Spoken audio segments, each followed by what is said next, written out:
Continuando con el tema de calefacción, vamos a ver ahora cómo tener la cantidad de calor necesaria a suministrar a un ambiente para climatizarlo. Esto lo hacemos mediante una metodología denominada balance térmico de invierno, cuyo objetivo es justamente tender a determinar la cantidad de calor a suministrar a él o los locales para compensar las pérdidas de energía calórica que se puedan realizar y de esta manera mantener una temperatura confortable, adecuada para la actividad que se está realizando en ese o en esos locales. ¿Sí? Ya que saben ustedes que las temperaturas pueden variar de acuerdo a si la actividad es un reposo, personas en reposo, un aula donde se está realizando alguna actividad académica, o si es industrial, por ejemplo, ¿no? Pueden ser diferentes las temperaturas de confort. Bien, los factores que influyen en las pérdidas de calor de los ambientes son los siguientes. Existen pérdidas a través de la envolvente arquitectónica del ambiente, es decir, a través de techo, paredes, piso, aberturas, es decir, puertas, ventanas, claraboyas, por un lado, ¿no?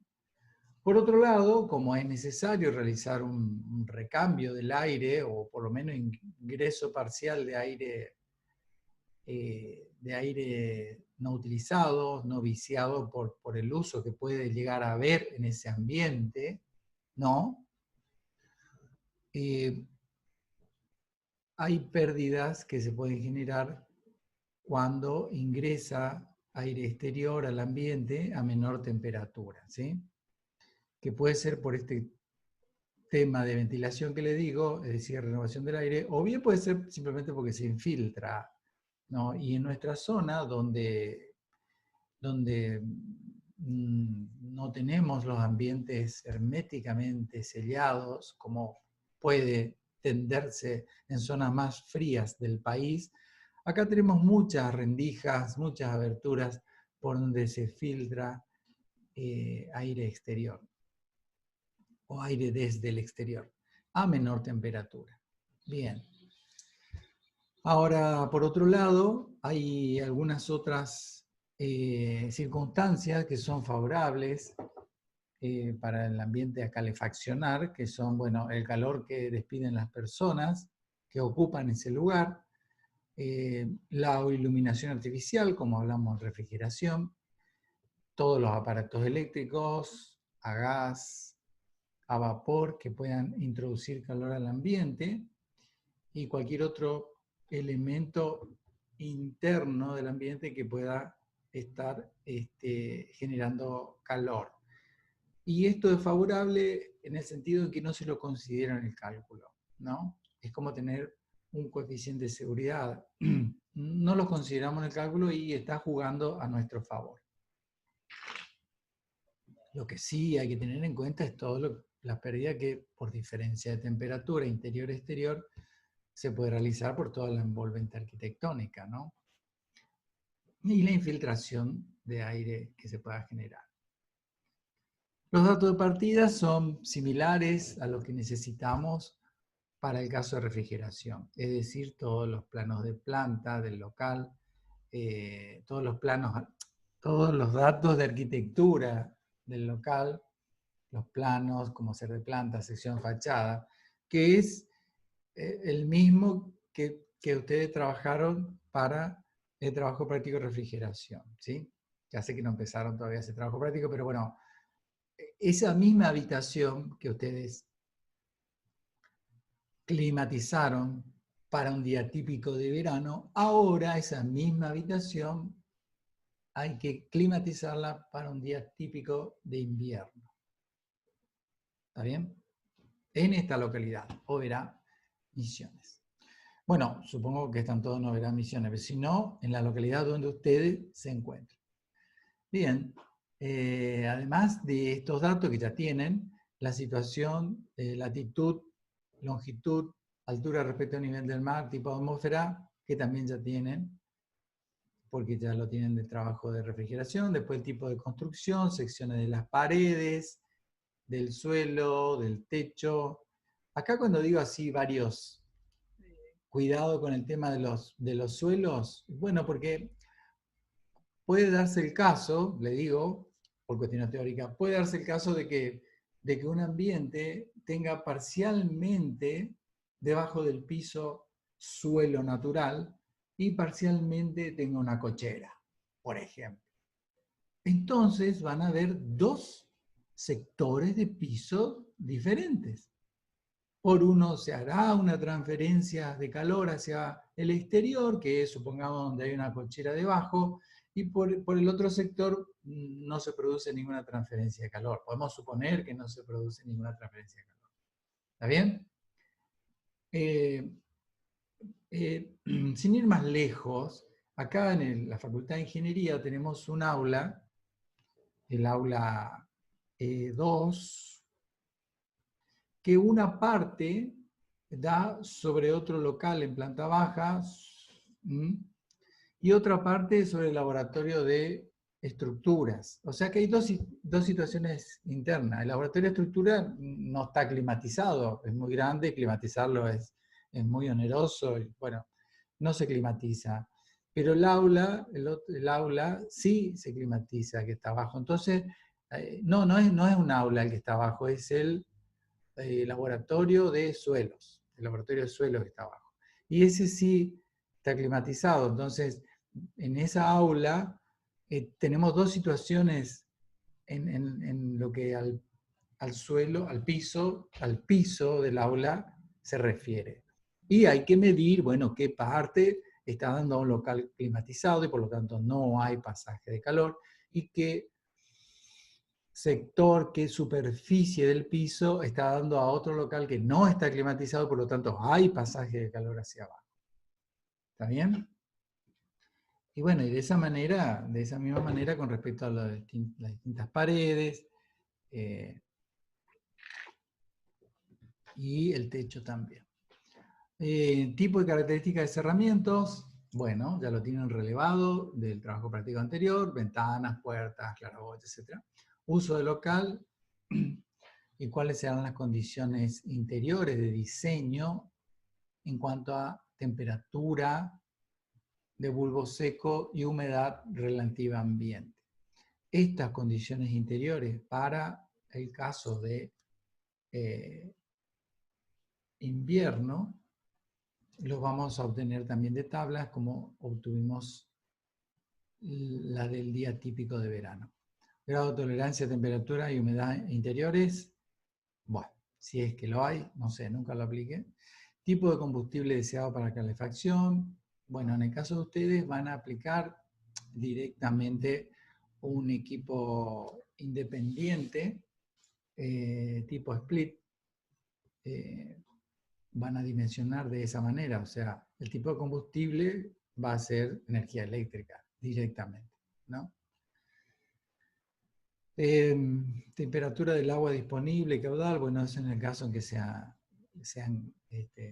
sistemas centrales. Características de la energía eléctrica y tensión, bueno, eso sí puede ser que necesiten, ya que estamos hablando de que el combustible necesario será la energía eléctrica. Bueno, para el caso de ustedes, supongo que, no, que con una energía, una conexión monofásica estarán dando respuesta a la necesidad del equipo que van a necesitar. ¿Qué le quiero decir con esto? Bueno, en el lugar donde ustedes están estudiando en este momento, si es una vivienda familiar, lo más probable es que tengan una conexión monofásica. A lo mejor la vivienda es lo suficientemente grande y se obtuvo una conexión trifásica. Totalmente posible para una vivienda familiar tener una conexión trifásica. Totalmente posible.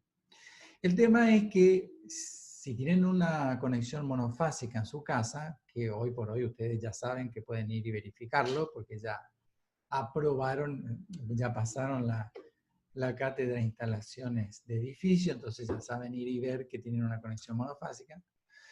En ese caso, a la hora final de determinar el equipamiento que van a colocar para la calefacción, es decir, el split que van a colocar, van a elegir entre los equipos que utilizan energía tensión monofásica, no trifásica. ¿Ok? Esa es la precaución que hay que tener. Si recibo un trabajo práctico y me dicen, bueno, sí, la energía que tengo disponible es monofásica y elijo un equipo trifásico, y hay algo ahí que no va a cerrar, no van a poder utilizar ese equipamiento, ¿no? Fíjense que al revés sí.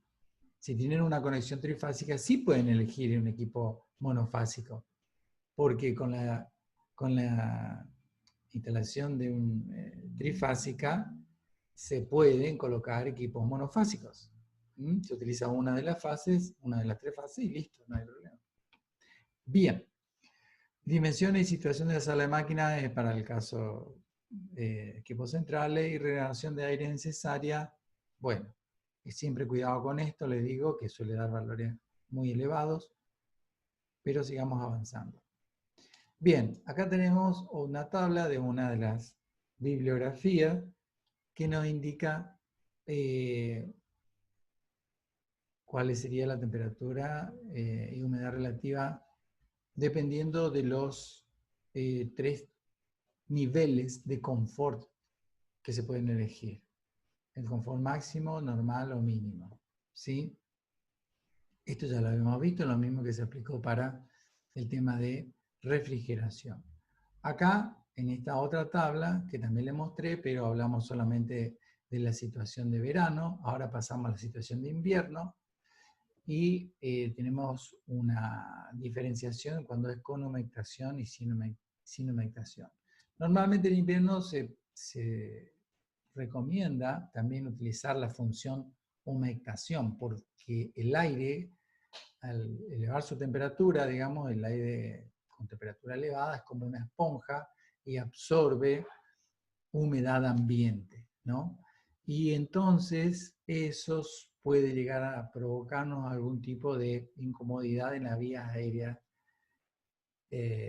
superiores, vías aéreas respiratorias superiores, ¿no? Sequedad en la zona nasal, bucal, la garganta. Entonces, otra función, como habíamos visto ya al principio de la teoría, es la humidificación y deshumidificación. En este caso, se humidificaría el aire, ¿no?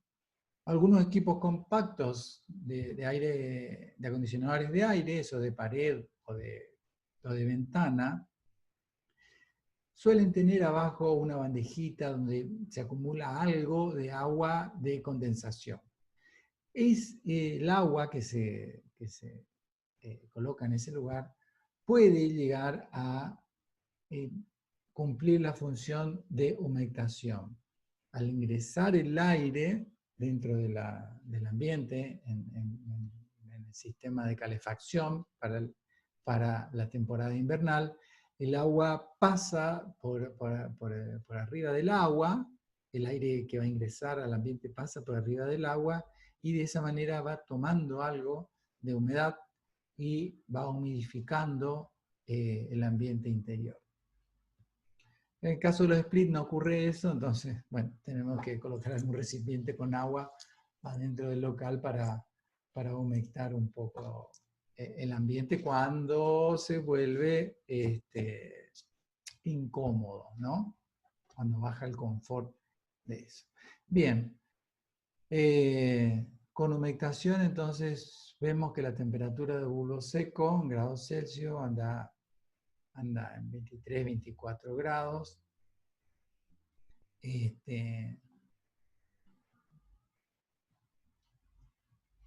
Para el caso de confort general, ¿sí? Los departamentos, hoteles, oficinas, anda en ese rango la temperatura en que el mayor porcentaje de personas se sienten confortables, ¿sí? Bueno, acá aparece algún tipo de variación de temperatura, que esto estaría hablando de la tolerancia que hablamos anteriormente en las condiciones de inicio del cálculo, ¿sí? Bueno, así que tenemos, por ejemplo, que industrialmente se trabaja con 20, 22 grados como temperatura confortable en lugares industriales, sala de máquinas, montaje, etc. En realidad está estudiado que en invierno el cuerpo humano normalmente, una gran mayoría, se siente confortable ya a partir de 18 grados Celsius con un ropaje liviano, ¿sí? Con un ropaje liviano.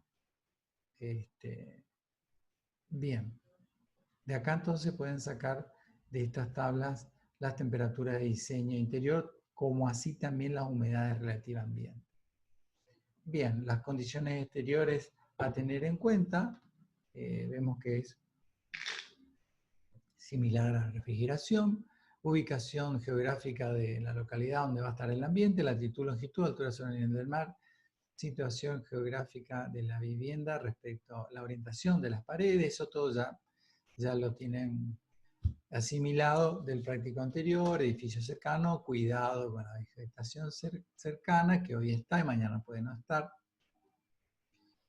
Y de esta es una de las tablas, pero nosotros le hemos entregado en el aula virtual Moodle otra que es para la localidad de Oberá, por lo menos, que da la norma IRAM y que tiene cuál es, para el caso de invierno, la temperatura en grados Celsius y humedad relativamente porcentaje de un día típico de invierno. Acá se puede observar que para la localidad de Posadas, que es la más cercana que tenemos a Oberá, 4 grados Celsius es la temperatura de diseño exterior para un día típico de invierno, que son pocos en realidad, ¿no?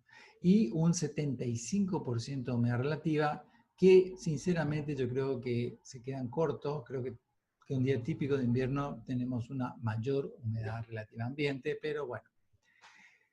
Es importante que se basen en la bibliografía, ya sea esta, ya sea la norma de IRAM, porque ese es el respaldo de ustedes a la hora de realizar el cálculo, de presentar el informe, ¿sí?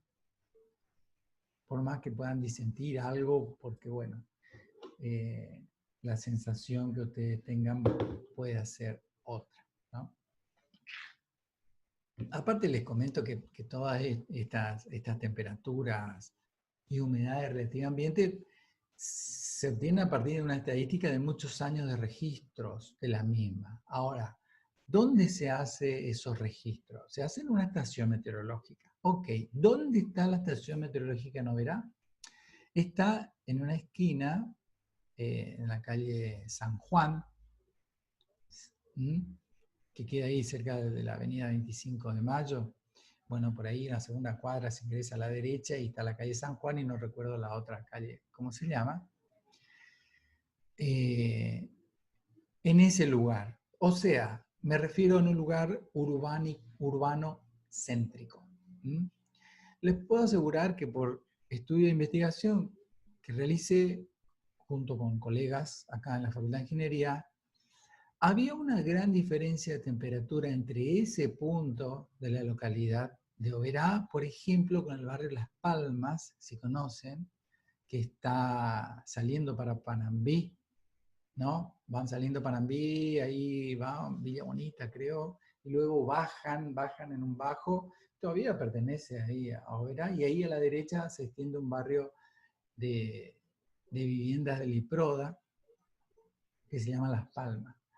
Bueno, les puedo asegurar que había entre 5 y 10 grados Celsius de diferencia de temperatura entre lo que se registraba en la zona urbana de Oberá a ese sector suburbano, ¿no? En ese lugar registré congelamiento en las cañerías de agua que bajaban del tanque de reserva, ¿no? Si tienen en la memoria, algunos barrios de Liproda se realizan con una torre independiente metálica para el tanque de reserva, ¿no? Y la cañería baja desde el tanque de reserva al ambiente, a temperatura dentro en el ambiente, hasta el suelo, y de ahí se dirige a la vivienda.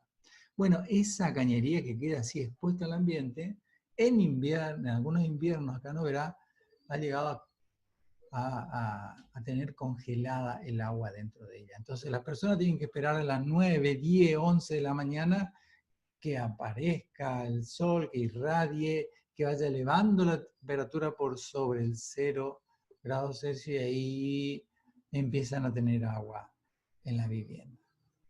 Entonces, lo que hacemos cuando queremos observar cómo se comporta una vivienda climáticamente en su interior, tenemos que colocar adquisidores de datos de humedad relativamente y temperatura fuera de la casa en ese mismo lugar.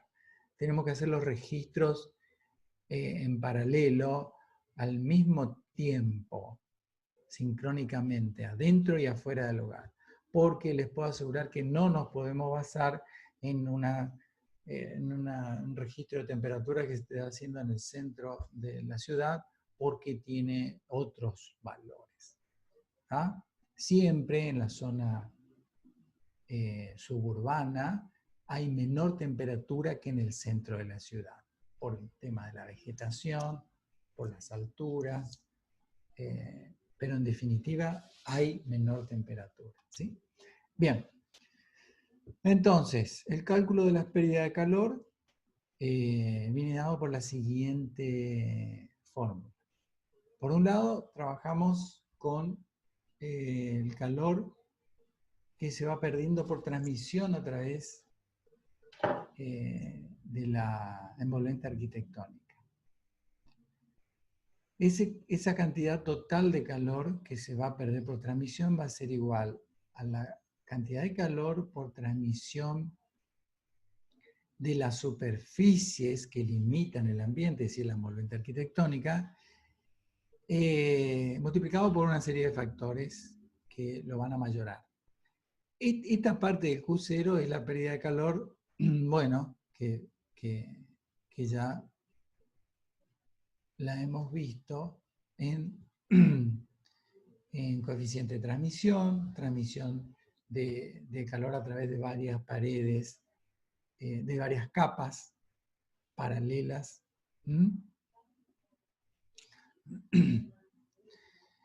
Y es la que se produce, bueno, a través de techo, paredes, piso, ¿sí? En kilocalorías por hora.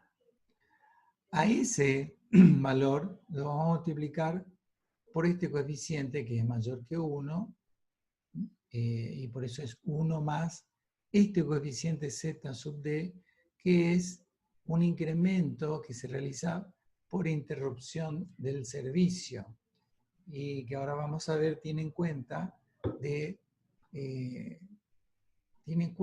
cuántas horas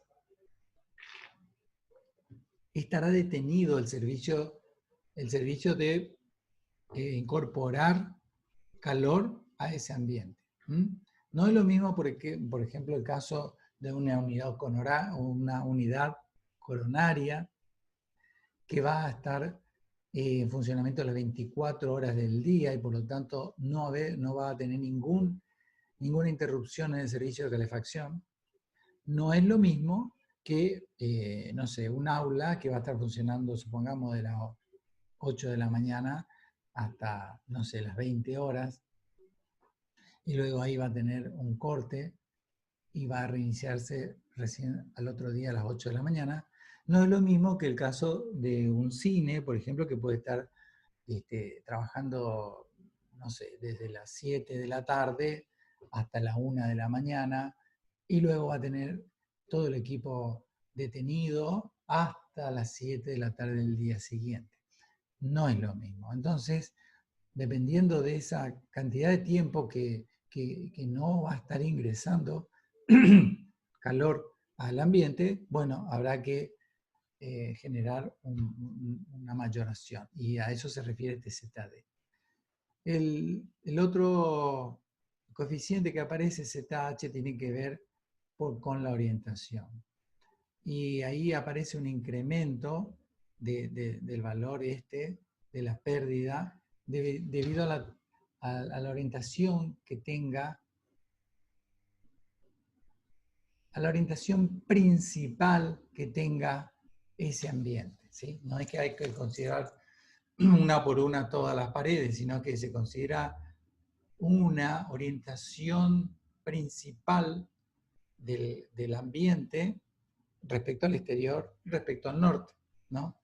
Entonces, por ejemplo, simplemente se puede, no es lo mismo que si el ambiente tiene una orientación principal hacia el sur que hacia el norte, ¿no? Se puede estimar que si tiene una orientación principal hacia el sur va a tener una mayor pérdida de calor y que si tiene una orientación principal hacia el norte va a jugar a su favor por una cuestión de radiación solar en la trayectoria aparente del Sol y por lo tanto va a tener una situación favorable durante el día. En cambio, si tiene una orientación hacia el este o hacia el oeste, puede ser que sea neutra la situación que tenga, ¿no? Bueno, por último tenemos otro coeficiente que es el incremento que hay que realizar por las pérdidas de calor que puedan generarse en cañerías y conductos de aire caliente. Perdón. Bueno, esto es obviamente en el caso de equipos centrales de calefacción. ¿Tá? Bien, en el caso de la pérdida por transmisión, vemos acá que cada elemento de la envolvente arquitectónica va a tener su pérdida por transmisión, que va a estar dado por el coeficiente de transmisión K, obtenido, como ya lo hemos visto, por el área de esa superficie, por la diferencia de temperatura entre el exterior y el interior, ¿no? Que será la temperatura exterior de diseño y la temperatura interior de diseño, ¿sí? La cantidad total va a ser la sumatoria de las pérdidas por transmisión de cada uno de esos elementos que componen la envolvente arquitectónica. En cuanto al el incremento, digo suplemento porque así lo dice la norma, por eso pongo suplemento. El incremento por interrupción del servicio, Z sub D, si el servicio es ininterrumpido, como el caso de un hospital, por ejemplo, bueno, de algunas zonas del hospital, ¿no? Por ejemplo, terapia intensiva, unidad coronaria, entonces se deberá incrementar en un 7%. Quiere decir que este valor acá será 1,07. 1 más 1,07. En el caso de que haya una interrupción en el servicio de calefacción que sea entre 8 y 12 horas, se incrementará el valor en un 15%. O sea que este valor será 1,15 Z sub H. Perdón. No, Z sub D será 0,15. Y luego, si se llega a interrumpir de 12 a 16 horas, bueno, habrá que incrementar ese valor en un 25%. Todo eso referido al coeficiente Z sub D. Referido al coeficiente Z sub H, si la orientación predominante del local es hacia el este o hacia el oeste, no sufre ningún incremento ni decremento. Ahora, si la orientación principal está dirigida hacia el norte, noreste o noroeste, entonces se puede llegar a realizar un decremento del 5%. O sea que este valor Z sub H será acá menos 0,05. Y si la dirección principal está hacia el sur, sureste o suroeste, tendremos un incremento de un 5%, o sea, más 0,05. Y bueno, si tenemos un ambiente que tiene una esquina, y bueno, se tomará así la mediatriz, digamos, y bueno, ahí se deberá elegir cuál es la dirección, adoptando algún tipo de criterio para esa orientación, ¿no? Y por último, el suplemento de pérdida por cañería de conducto se toma con un incremento del 5 al 10% para el caso en que sea sistemas centrales. Bien, eso es en lo referido, como le dije, a calor que se pierde por transmisión. Ahora, la cantidad de calor que se pierde por infiltración del aire se obtiene de esta fórmula, ¿sí? Donde esa cantidad de calor por infiltración es igual a una constante, número 17, que arregla todas las unidades. Mágica es esta constante. Y que tiene en cuenta el peso específico del aire, ¿sí? Multiplicado por el caudal de aire que va a ingresar por infiltración al lugar en metros cúbicos por minuto y por la diferencia de temperatura entre el interior y el exterior, ¿sí? Salto térmico interior-exterior. Este número 17 es 17 siempre y cuando el caudal de aire se exprese en metros cúbicos por minuto. Si es en metros cúbicos por hora, ese valor 17 cambia. Es otra constante. ¿Está bien? Bueno, la cantidad de aire que se incluye por el tema de ventilación se puede obtener de distintas tablas. Nosotros le hemos facilitado algunas de las tablas por diferentes bibliografías y por la norma. Y básicamente se inicia determinando cuál es el número de renovaciones, adoptando un número de renovaciones horarias en la unidad de tiempo que va a tener ese lugar que estamos por climatizar, ¿sí? Y que se obtiene acá de esta tabla, ¿sí? Acá en esta tabla tenemos renovaciones horarias, mínima y recomendada, dependiendo del destino que va a tener ese lugar a climatizar. Vivienda, oficina, comercio, industria, etc.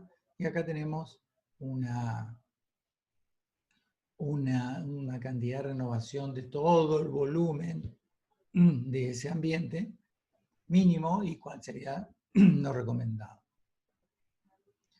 Este valor n que se obtiene de acá se introduce acá en la fórmula, se multiplica por el volumen del ambiente a climatizar en metros cúbicos y se divide por el factor 60 para obtener en metros cúbicos por minuto, ¿sí? De modo que en esta fórmula, reemplazando el caudal de aire C por esta fórmula, nos quedará 0,3, que es 17 dividido 60, por el número de renovaciones horarias por el volumen del local por la diferencia de temperatura, ¿sí?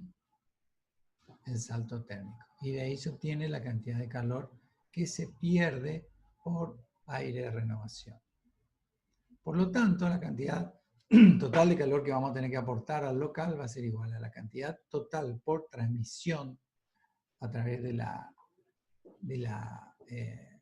volvente arquitectónica, más la cantidad de calor que se pierde por renovación de aire. Y reemplazando vamos a tener esta fórmula y de acá se tendrá entonces la cantidad total de calor que vamos a tener que incorporar, y con esa cantidad de calor vemos el equipamiento que vamos a utilizar y a definir para ese ambiente.